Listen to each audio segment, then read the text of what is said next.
font l'actu et ils sont sur un GFM. 7h45, l'invité du jour. Je ne sais pas si vous le savez, mais le mois de mai, c'est le mois de mai à vélo. Il y a en tout cas des dispositifs qui existent pour promouvoir la pratique du vélo comme mode de déplacement, mais il y a aussi le vélo en termes compétitifs et on va en parler dans les minutes qui viennent avec nos invités pour le 3e prix de Lignerolles qui aura lieu samedi, donc à Lignerolles, et ça lance d'ailleurs un mois qui va être très riche, qui va nous amener jusqu'à mi-juin avec un mois très riche pour le vélo dans le bassin Montluçonnais. Avec nous ce matin, le maire de Lignerolles, Thierry Pontier, bonjour. Bonjour. Merci d'être avec nous ce matin. Laurent Achard, bonjour. Bonjour. Trésorier, entraîneur du team cycliste Montluçon qui porte cette épreuve. Et puis le président Philippe Ragli, bonjour. Bonjour. Merci à tous les trois d'avoir répondu à notre invitation. Pour commencer déjà, parler de Lignerolles, Thierry Pontier, ville sportive. Et en matière de vélo, c'est vrai que quand on regarde un petit peu la situation de Lignerolles, on a moyen de faire des bonnes balades à vélo, que ce soit en VTT ou là, pour le coup, en vélo de route. Oui, tout à fait. La topographie de notre commune se prête bien au vélo avec deux petites côtes agréables pour les amateurs de vélo. Agréable bien, ou pas d'ailleurs. Ouais, bien casse-pattes. Mais non, on a toujours eu une tradition d'organiser des courses cyclistes sur notre territoire. Moi, je me souviens quand j'étais plus jeune, lors des 14 juillet, toujours des courses UFOLEP. Un dénommé Perrin qui était très fort à cette époque-là. Et là, aujourd'hui, on a constitué un partenariat avec le TCM. Là, c'est la 3e édition du prix de Lignerolles. C'est une course très intéressante. Et moi, voir des petits, ce que je disais, de 6-7 ans, se tirer un peu la bourre en vélo, c'est super, c'est magnifique. Ouais, on va en parler dans un instant parce qu'effectivement, il y a toutes les catégories d'âge qui vont se succéder tout au long de la journée. Ça montre la volonté de la municipalité d'accompagner ce type de manifestations sportives sur son territoire. Effectivement, quand on est à la tête d'une commune, certes, il y a le fonctionnement, mais il y a aussi l'animation et on souhaite que notre territoire soit animé. Alors, la semaine dernière, c'était le printemps, le marché de printemps, qui nous a permis de recevoir énormément de monde dans le parc Chabassier. Et ce week-end-là, c'est du vélo, c'est le prix de Lignerolles. Et puis, il y aura après le 12 juillet, par exemple, aussi une animation festive avec un orchestre. Enfin, voilà. Lignerolles, on aime que ça bouge. Effectivement. Avant de parler de l'organisation donc de cette journée du 3e prix de Lignerolles qui sera support des championnats alliés Puy-de-Dôme d'ailleurs, on va faire un petit point sur le team cycliste Montluçon. On l'a dit, c'est une année importante en matière de vélo sur le bassin montluçonnais. Comment se porte le team cycliste Montluçon aujourd'hui? Est-ce que vous avez du monde? Pas mal, on a une 30aine de licenciés. Ouais. Bon, c'est... Difficile de capter peut-être les jeunes. On sait que la pratique du vélo...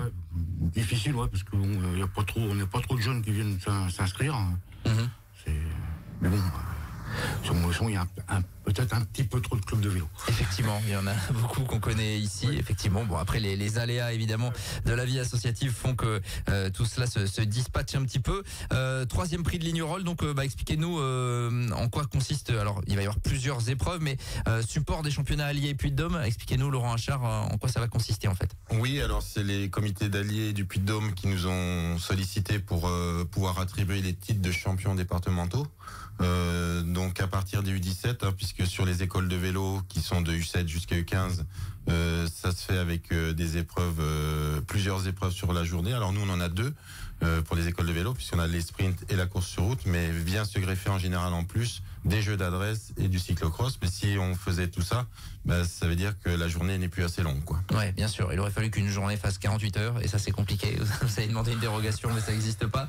Donc à partir de U17, on décernera les titres de champion d'alliés de Puy-de-Dôme. Ça vous permet, j'imagine, d'accueillir plus de coureurs parce qu'il y a quand même une belle carotte au bout d'être champion départemental. Voilà, oui, ça motive un petit peu. La preuve, c'est que les engagements vont être clos demain soir, mais déjà aujourd'hui, j'ai regardé, on est déjà à 95 engagés sur la globalité, 37 en école de vélo et tout le reste justement déjà près d'une 60aine à partir du 17 et donc en effet je pense d'être support amène certains coureurs. Avec donc la 3e édition de ce prix de Lignerolles. Pourquoi Lignerolles à la base? Pourquoi être venu dans cette commune? Le maire est sympathique peut-être, c'est pour ça. Non, vous avez trouvé une oreille attentive. Et puis lorsqu'on parle de vélo, la commune de Lignerolles, en tout cas les routes qu'elle propose sont aussi intéressantes pour organiser des courses. Oui, voilà, il y a la topographie, il y a le fait que où se situe Lignerolles et le nombre de véhicules qui sont sur les routes autour de Lignerolles sont peut-être un peu plus faibles qu'à certains endroits, et pour la sécurité des coureurs c'est important. Et donc et puis en effet de toute façon avec Thierry avec une municipalité qui aime le sport, ça facilite les choses quoi. Voilà. Et c'est Philippe qui avait en force des entraînements un peu dit il y a moyen de faire quelque chose là-bas. Alors on s'y est collé, et en effet on a vu qu'il y avait de beaux circuits à faire, difficiles peut-être pour les cyclistes, mais en fin de compte avec les 2 premières années, on voit qu'ils aiment ça, et justement il y a de moins en moins aussi de courses difficiles, donc à cet âge-là, donc c'est pas mal aussi. C'est vrai que Lignerolles n'est pas une commune passante, c'est au moins l'avantage, Thierry. Oui, effectivement, on a la chance d'être pas, comme vous venez de le dire, une commune passante. Pour venir à Lignerolles, il faut vouloir y aller. Ça se mérite. Bon, c'est assez facile d'accès, mais on a ce côté un petit peu écarté, donc qui est préservé avec les gorges du Haut-Cher. Voilà, donc effectivement, on est bien à Lignerolles, tout simplement. Et bien pour organiser une course de vélo, donc on va passer au programme de ce prix de Lignerolles. Ça commencera le matin. Alors j'ai vu pour les plus jeunes, donc des U7 au U15, il y a notamment les sprints. Ça consiste en quoi ça en fait? Alors les sprints, c'est en fait on va se positionner sur une ligne droite, 300 mètres à peu près, donc de ligne droite. On va faire donc suivant le nombre de concurrents des séries. S'ils sont moins nombreux, on va attaquer directement avec des demi-finales. L'objectif c'est qu'ils fassent minimum 2 sprints dans la matinée, mais en général ils en font souvent 3, puisque série, demi-finale, finale. Et bien entendu, ceux qui réussissent pas aux séries, on fait quand même des poules de classement, des poules de classement, voilà, et puis repêchage et poules de classement, donc ce qui fait qu'en général ils ont à peu près le même nombre de sprints à la fin de la matinée. 300 mètres donc en ligne droite. Oui, c'est ça, 300 mètres, c'est un effort court, mais aussi un peu tactique, puisque des fois, suivant les jeunes, soit ça va partir tout de suite et les 300 mètres à fond, et il y en a qui ont du mal à tenir, puis il y en a qui vont dire, au contraire, ils vont se réserver un petit peu, ils vont être un petit peu observateurs, et puis ils vont déclencher le sprint un peu plus tard, quoi. Un peu comme sur la piste, finalement, il y a un peu de tactique là-dessus. Voilà, c'est ça. Alors, donc ça sera de 10h à 11h20, et puis derrière, il y aura les courses pour les U7 à U15, sur des circuits, j'imagine, évidemment adaptés aux différents âges. Oui, tout à fait. Donc U7, U9, U11, on a un premier petit circuit dans le bourg qui fait un peu plus d'1 kilomètre, mais qui est quasiment plat, un tout petit peu de faux plat avec le chemin des Mignottes. Mais sinon après, à partir des U13 et U15, on étend justement, on va les faire monter jusqu'à Mont. Puisque là déjà la côte de Mont à cet âge-là elle fait mal. Elle pique un peu, ouais. Voilà. Et puis il y a la côte de Mont, mais dès qu'on tourne à droite pour aller vers le centre épique, ça continue de monter. Et en général, là, ça les surprend bien, quoi. Ouais, à suivre en tout cas, ça sera de 12h45 à 15h. Et puis l'après-midi, on rallonge, où là, on va faire plusieurs tours, avec notamment la course U17, coup d'envoi départ à 15h. Il y aura 7 tours, soit un peu plus de 50 km, avec là aussi un circuit que vous assumez casse-pattes, quoi. Oui, donc là, on reprend le début Côte de Mont, mais sauf que quand on arrive sur Lignerolles, on repart en direction de Montluçon pour aller chercher justement Sérignat et les gorges du Cher, aller en contrebas et pouvoir justement se prendre la côte des Marronniers. Puisque là, dès qu'on tourne à droite, c'est vrai que là, c'est là où on a le plus fort pourcentage. Après, on a les 2 lacets qui fait que ça adoucit un petit peu la pente. Mais là, ça fait 700 mètres de côte qui, juste dans le dernier kilomètre, quoi, par rapport à la ligne d'arrivée, c'est bien. Thierry Pantier, la côte des Marronniers, c'est un peu l'Alpe d'Huez de Lignerolles. Oui, non, c'est difficile, hein, je reconnais. Moi, je suis. Alors un passage ça va, mais 7 passages ou 10 passages comme on va le voir pour les plus grands, ça pique. Oui, ça pique, et c'est pour ça que souvent là il y a du monde qui vient voir à cet endroit-là, parce que c'est stratégique, hein, c'est juste avant l'arrivée, donc c'est souvent là que se fait la différence. Mais moi je suis toujours un peu épaté de la façon dont ils montent ça. Ils montent ça des fois assez rapidement, et on est surpris, quoi. Mais c'est très dur le vélo, donc moi je suis pas un amateur de vélo personnel, parce que je trouve que c'est trop dur. Mais d'ailleurs, j'ai eu la chance qu'on m'en offre un, mais avec un petit moteur électrique, ça va bien c'est mieux. plus facile. Il n'y aura pas de moteur électrique, il n'y a pas de dopage technologique évidemment pour le prix de Lignerolles.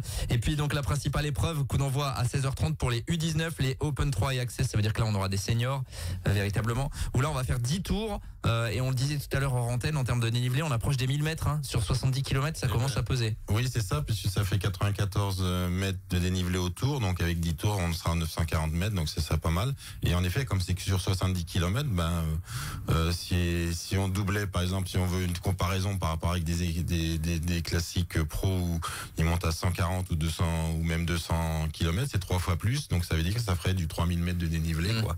Ouais. Donc oui, il y a de quoi faire. Et c'est assez rare finalement. C'est pour ça que peut-être vous vous démarquez. Il y en a qui aiment aussi. Oui, en effet. Alors, bien sûr, dans tout coureur, il y en a qui aiment les côtes, il y en a qui les aiment moins. Moi, le premier. Mais moi, ça tombe bien, je cours pas, mais c'est justement on fait place aux jeunes et cette nouvelle épreuve. Donc, même si c'est des adultes, on l'a mis au programme cette année pour justement avoir une continuité, puisque ça faisait 2 ans on s'arrêtait au U17, mais les U17 grandissent et puis on voit que les derniers vainqueurs ou les derniers participants à U17 disent c'est dommage, on aimait bien Lignerolles et puis on va plus pouvoir la faire. Donc on s'est dit si vous allez pouvoir la faire puisqu'on va essayer de continuer. Pour le président, c'est important d'avoir l'organisation de manifestations comme ça. C'est la vie du club également. Ah oui, c'est la vie du club, c'est sûr. Parce que nous, si on n'a pas de cours, on fait pas de course, on peut pas faire on n'a pas. Faut amener les gamins au club. Bien sûr, pour faire les courses. Et ça leur permet de tenter leur chance avec les organisateurs du club. Il va y avoir des bénévoles également mobilisés. Donc 3e prix de Lignerolles samedi dans le bourg de la commune, vous l'avez compris, avec les plus jeunes le matin, les plus âgés l'après-midi, et évidemment il va y avoir certainement du monde parce qu'il y a beaucoup d'amateurs de vélo dans le bassin montluçonnais. Merci à tous les trois. Merci. On vous souhaite le meilleur, le beau temps, mais à Lignerolles il fait toujours beau à peu près. Tout à fait. À peu près. Merci d'avoir été avec nous ce matin. On rappelle ce 3e prix de Lignerolles samedi pour les amateurs de vélo, support des championnats d'Allier et Puy-de-Dôme notamment. Nous, on va revenir dans quelques instants sur le grand plateau, bien sûr, à 7h57. À tout de suite. Tous les matins, 7h45, l'invité du jour en direct sur RJFM. Retrouvez l'invité du jour en podcast sur rjfm.net et l'appli RJFM, mais aussi en replay vidéo sur YouTube et Facebook. RJFM. Téléchargez l'application RJFM sur Android et Apple Store. Et restez connectés avec votre radio Ita News. RJFM, Ita News.